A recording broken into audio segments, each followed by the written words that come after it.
Nani wana?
Mais à part ça, na banzela ya kati na moni vraiment que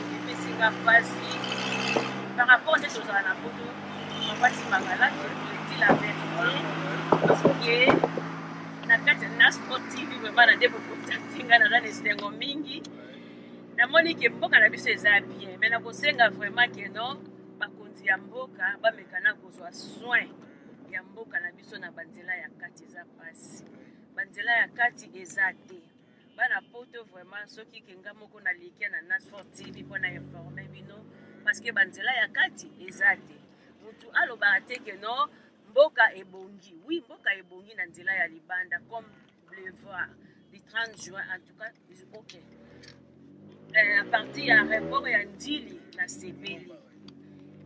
sepeli mais na banzela ya kati en tout cas eza pasi na sengi vraiment que non bakonzi ya mboka so bakoyokela biso mpe bana ya poto tozoya tomona keke mboka na biso mpe ebonga nde na baninga babongisi vraiment ekozala esengo mingi papa Timanga. Ok, merci bien répondu. La deuxième question est que pourquoi bino bato na libana mboka to pe parisien plutôt mobimba ceux qui ont déjà masuli ont ma koki mo parce que vous avez bien parlé à propos de mboka wana parce que peut-être o ba libana ba mboka wana attends mon moyen pourquoi pas bana qui ne va pas investir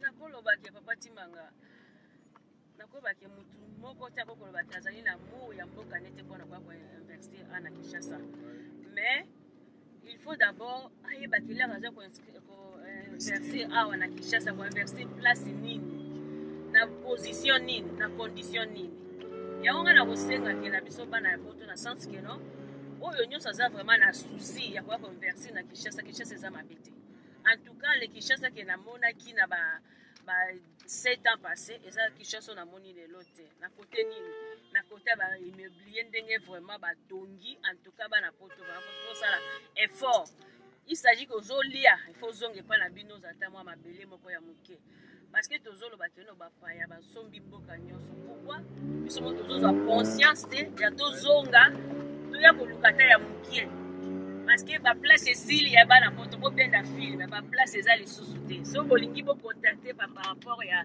Nasport TV koza ba information nyonso ndenge okoki ko zwa mwa ya yo ndambo. Ok, puis merci kuna la régie moko mon boss na kombo ya bébé nous sommes jusqu'à là puisque mon dinosaure et puis na si ma caméra chino ko so maki moi pose mo kepoto zonga to ko tuna moi des questions sur ko shooter na invité na le maman Esther Motema papa Albert Mukengi na Canada quoi.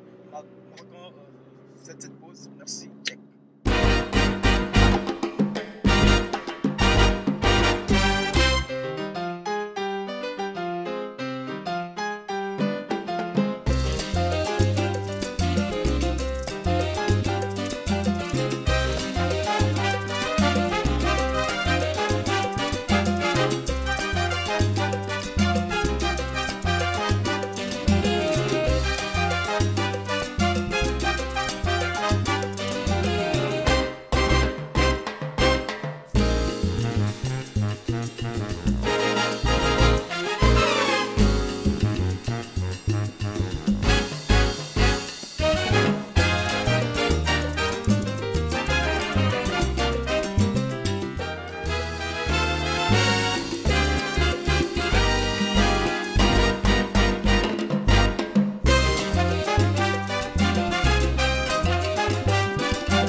il y a 3 trucs qui sont sportifs. Il n'a pas de bon sport, il y a un sportif.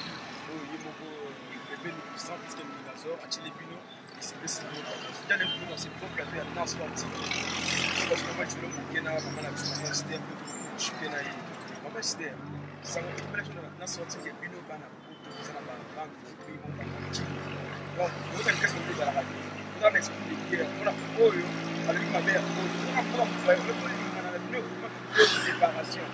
On a pas dit, on a écoutez, on a fait comment on a parlé de chicane à Bissau. Ah, vous connaissez Bissau. Vous n'avez pas connu ce que c'est la donne. Papa, le biwana qui va na poto toyoka na kate, na koko le baté, les amis vraiment, ça dépend à milliers.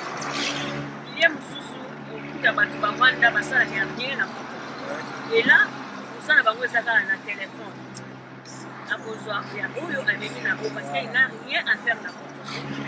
Ce qu'on veut qu'il vous dise, c'est que va na poto, va yoka na kate, tu n'as que toi d'abord na poto ça la kate. Là na poto na poto, on peut ça libérer na yo ya assurance donc Bernard ça va bien. Comme ça na poto bandima ba.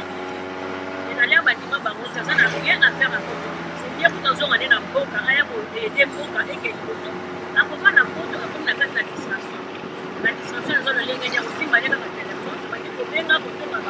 Donc bandinga ba kenga ko sana ko sala bisala mais après il y a ça les il y a un problème na poto. Ok, merci en tout cas pour avoir invité moi à Baïbayo. Quand on a la festivité, on a la traité déjà ça va beaucoup de sportifs en pleine voiture, donc social que tout le monde a en gros de découvrir comment on a la voiture à son beauté, à famille Baïbayo, et qui m'a beaucoup de la fin. J'ai un petit peu la mise en sportive, mais il y a fait le dessus. En tout cas, premièrement, dans la festa beauté, il y a un sportif. Vraiment ifanya skia ya pesa na kusana nazali vraiment kwa expectation na kusala na kali kusala hapo tunataka na kusala na yeye na ndege babeli boss ya ba bebe parce que Minazor nazali kwa kusenga yeye na kupesa pote ya mingi ya sako ya mwa ndio kizu nazali kukosa ndio kupesa vraiment pote mingi na yeye mko kwa katika na kukana Albert Kenge Chambu Imote Manaka, bientôt komona papa, komona mama, komona nyonso babizu ya mwana. Nazali kopesa pote mingi na ye moko papa Chimanga. Vraiment na musala ozali kusala continuer na musala wana, vraiment nzamba kopambola yo. Nazali kosenga merci na o nyonso eleki na ba séjour na nga na Congo na bandeko nyonso nasengi vraiment merci nzamba pambola.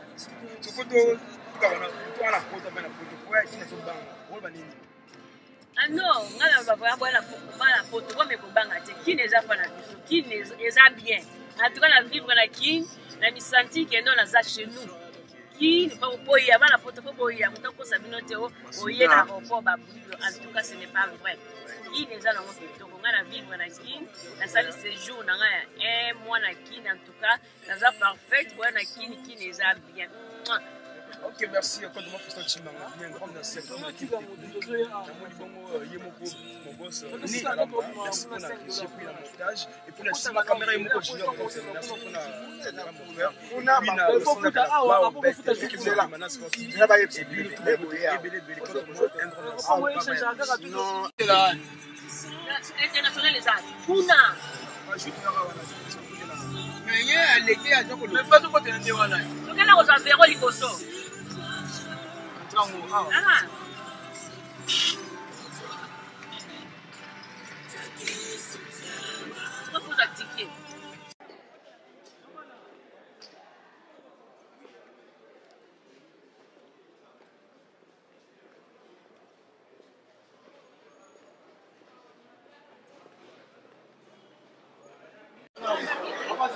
Ok, ça check-in sur la quête.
pesa batika. Okay, so oya suna chika mususu. Chika mama sana. Sasa gay. Sasa haya. Ah, pesa batika.